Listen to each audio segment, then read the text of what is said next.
So we just got patch 7.45 of Dawntrail this week, and with it came a couple of bits and pieces. Firstly, new Hildebrand quests, then some small balance adjustments for both PvE and PvP, and most importantly, the long-awaited 7.x variant and Criterion dungeon. This is the first and likely only one we'll be getting all expansion long, adding another piece of hardcore 4-player content for raiders, as well as a more casual experience with multiple routes and endings for those looking for a chiller time. It added a third difficulty in between as well, with the variant Advanced, clearly looking to add more bridges between difficult and easy content, as well as helping ease players seamlessly between the two. For me, it was one of the releases all expansion long that I was most excited about. I bloody loved the Endwalker Criterions and considered them to be by far the best pieces of battle content from that generation of FF14, and I was eager to see what they could churn out this time around. I'm not the only one who loved the Criterions. They garnered somewhat of a cult following for just being of really high quality, but there was a major blemish on what could have otherwise been a pure win for Square Enix. The rewards sucked. Memes were flying around because the only real rewards you got for clearing Criterion Savage, aside from the title, were what? A materia or a housing scroll? At least you get to save that 1000 gil towards your next meld, I guess. Thanks a lot, lads. By the third Criterion, things were looking up a little with the addition of glowing versions of tombstone weapons from the patch cycle at the time, but obtaining them required too many hurdles and their usage was niche enough to keep the dungeon in the shadows. People hoped for more, and Yoshida boldly claimed that the team could deliver. In the lead up to Dawntrail's release, he made a point that players could expect rewards in general to double roughly by patch 7.3's release and onwards, and that this was one of the team's key goals with 7.0 onwards. Variant and Criterion dungeons were specifically mentioned when he said that, and yet, here we are, over 2 years after the release of the last Criterion dungeon, Alo Alo Island, sitting a few days after the launch of a brand new one, and one discussion has taken over any other discourse about the content. People are unhappy with the rewards again. When I post my clear screenshot of the hardest difficulty on Twitter, the first response is about this. When I open up a discussion board to see how others enjoyed the dungeon, what I instead find is a thread full of complaints and arguing about this. Other content creators are discussing it and even making fun of it. So, let's talk about it, shall we? Today I'll dig into the key complaints in what I hope is a balanced conversation, and hopefully by the end of it we'll be able to answer the question: did Square Enix fuck up here again? Or is this an unfortunate case of an insatiable community that will just never be happy? I suppose the easiest place to start is with the lowest difficulty variant and work up. So the variant is the simplest difficulty, and traditionally this has a bunch of different routes with variations to one another. Some are small, like a small decision that will change one of the mechanics in a boss later in the route, whereas others take you to an entirely different place and pit you against totally different foes. Once you complete all of the routes, and in this case there are 13, you will usually get an achievement containing a mount as your prize. But this time around, you don't get that. Instead, you get a piece of eyewear that can be redeemed and works using the fashion accessory system. And my gosh, people are not happy. Just to add a little flavour and some examples, here are some of the top comments on a video by my friend Mioni and his guide on each of the routes. The general feeling is that this much effort isn't worth it for a fashion accessory rather than a grander, shinier reward like a mount, and at least a percentage are dissuaded from trying the content entirely because of that alone.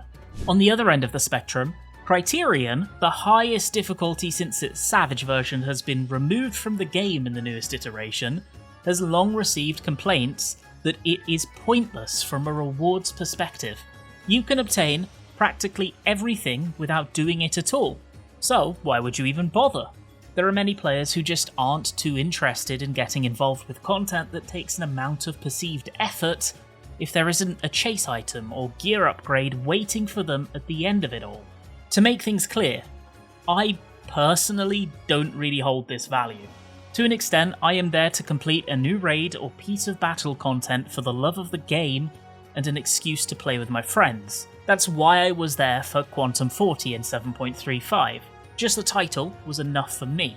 It's also why many of Endwalker's Criterion pain points didn't really mean too much to me.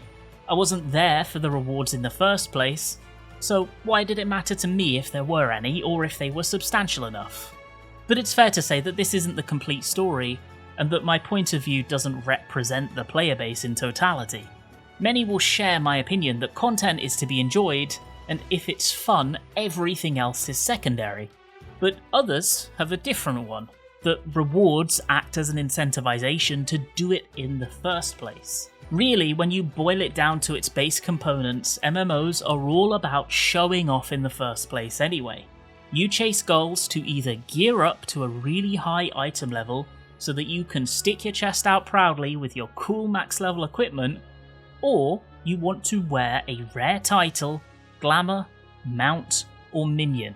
It's a social game after all, and whilst these things aren't indicative of your social standing, they give the impression that they are. It makes sense that gearing or vanity rewards act as a driving force to get many involved in content, and it's a main consideration in how willing they are to either exit their comfort zone or invest a lot of hours into something. Thinking about that gave me a bit of a realization.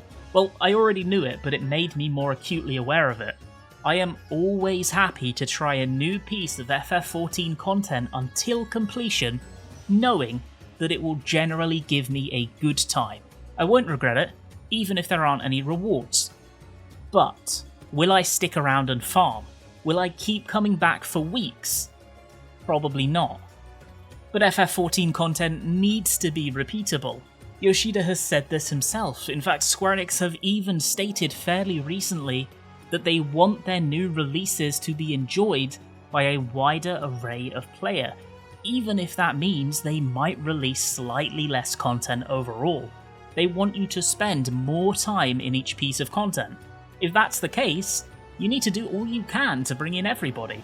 Not just the here for the vibes people like me, but also those that are there with loot as their driving force. The rewards need to be good. So, in the interest of fairness, let me just list everything you can get from the various difficulties of the Merchant's Tale. The comfortable eye mask for completing all routes, and a handful of titles for different difficulties. From Variant, 2 sets of glamours, one for male and one for female, but of course anybody can wear either, as well as an emote and an orchestrion role.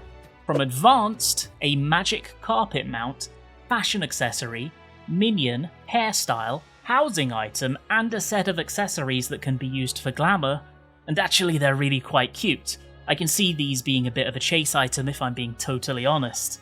From Criterion, a framer's kit, another mount, an orchestrion role, and from both Criterion and Advanced you can also purchase the elevated Esther. This one is an item that you can use to upgrade late Endwalker tombstone weapons into their glowing variants. Yeah, that same reward that you can get from Aloe Aloe Savage completion now has a secondary acquisition method from farming this one. But to make it clear, they have not added any new glowy tombstone weapons. You can only buy the old ones with this Esther. This is actually a pretty impressive list, all things told. Personally, I think it's a bit hard to argue that there are no rewards, or even not many rewards. There's a big but at the end though, a very big but. Firstly is that nothing here feeds into the game's gear curve in any way, shape or form. And we live in a state of FF14 where people are literally starving for the gear curve to gain a little depth, because right now it's roughly equivalent to a puddle. It's battle content, so of course you would assume that there would be some kind of prize at the end that helps you progress in battle content. That's a fair assumption to make, I'd say. But no, it isn't the case. There's nothing. Once again, capping your tombstones and clearing savage 8-man raids are the only ways in the game to work towards best in slot.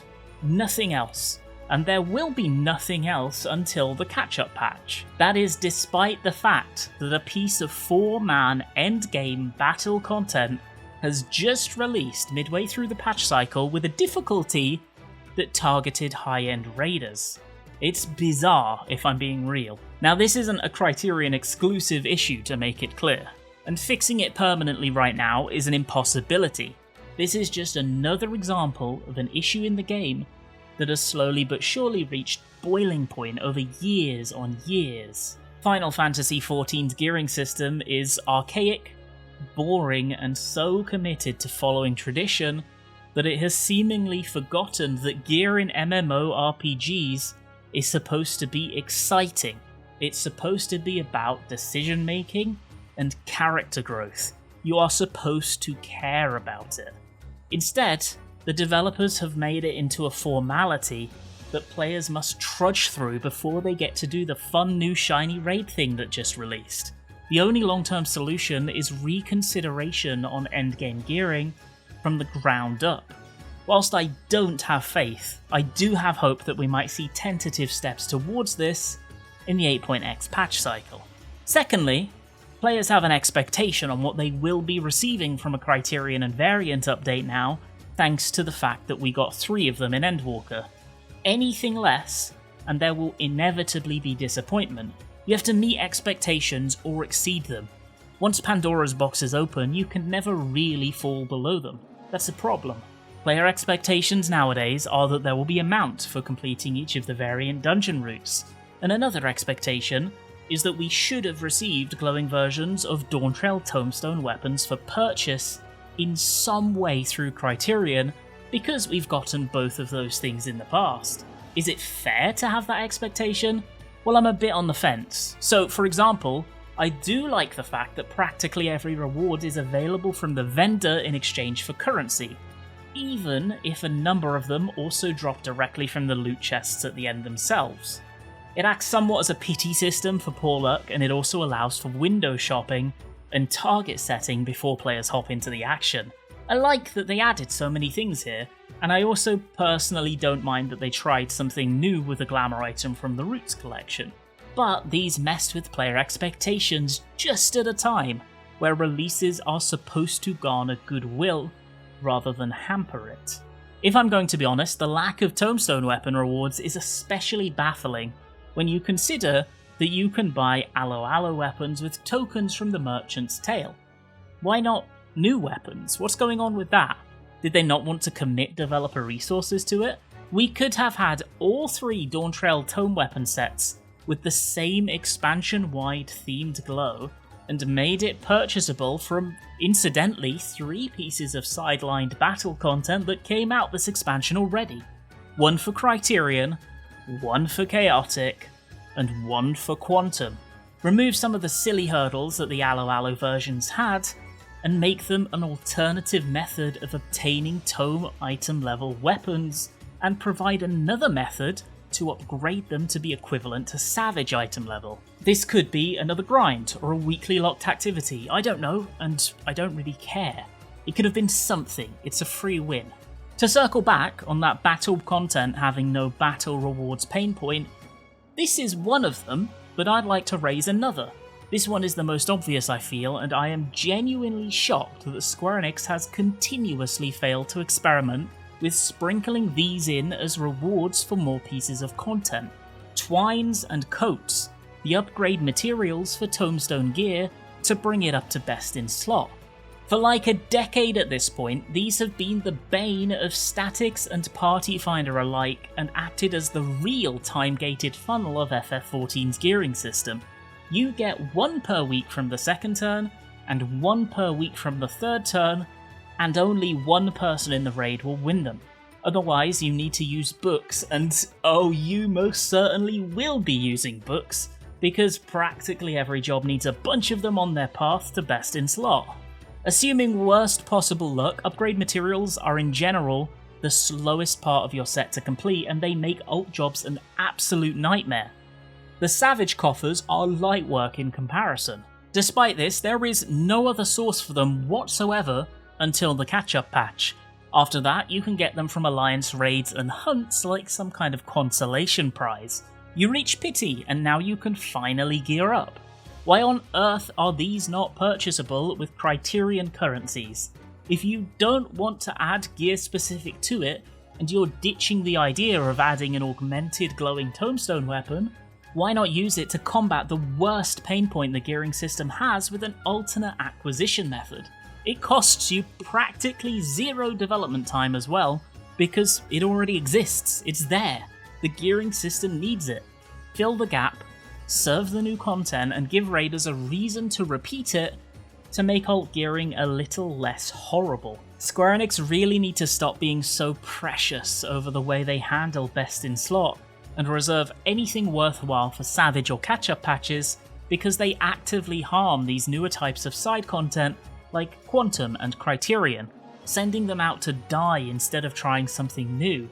Please, just give it a shot. The battles themselves are so good and they deserve every chance of succeeding. As a side note here, the achievement system could also do some of the heavy lifting when it comes to making things repeatable, and it would be so easy.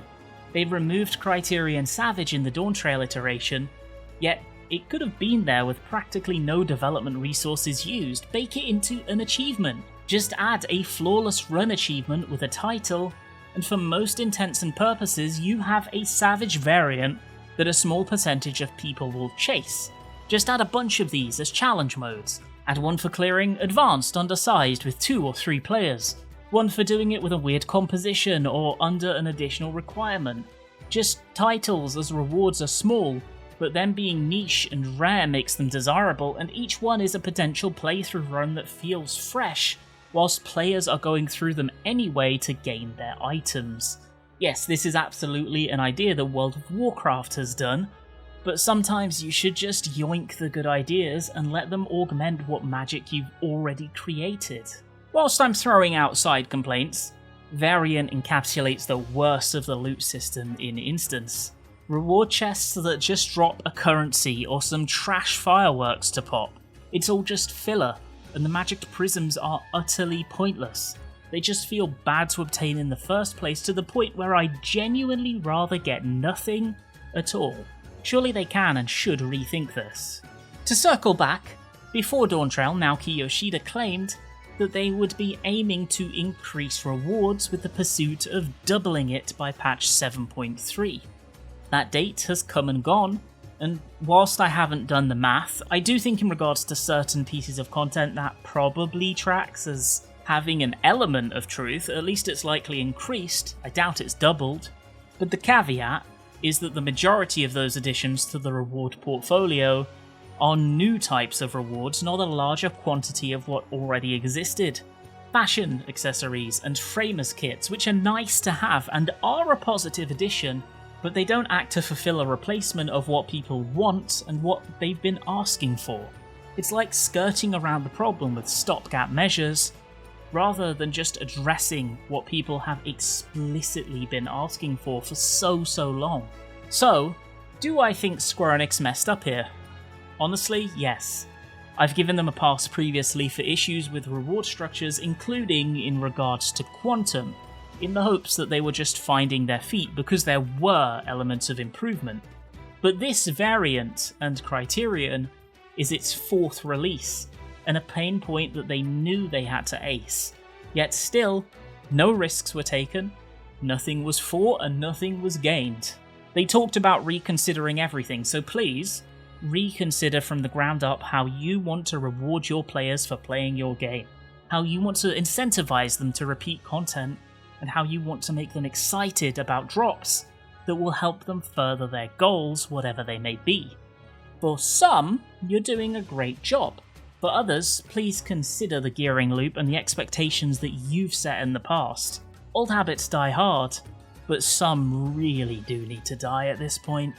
Without a strong reward structure that ties back into the main game, including both vanity rewards and tangible gear rewards, the content often falls quickly into obscurity.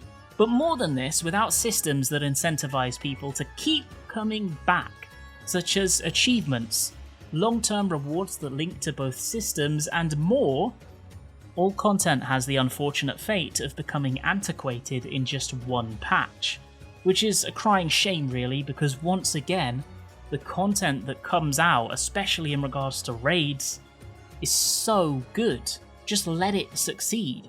I genuinely believe Square Enix are so close in so many aspects, but the basics just sometimes let them down so hard, leading to controversy and disappointment. I suppose now we wait for 8.0 and the Criterion it eventually brings, and see if anything changes. Please do consider supporting me on Patreon, or becoming a YouTube member like these fine folk, and I hope you have a fantastic rest of your day.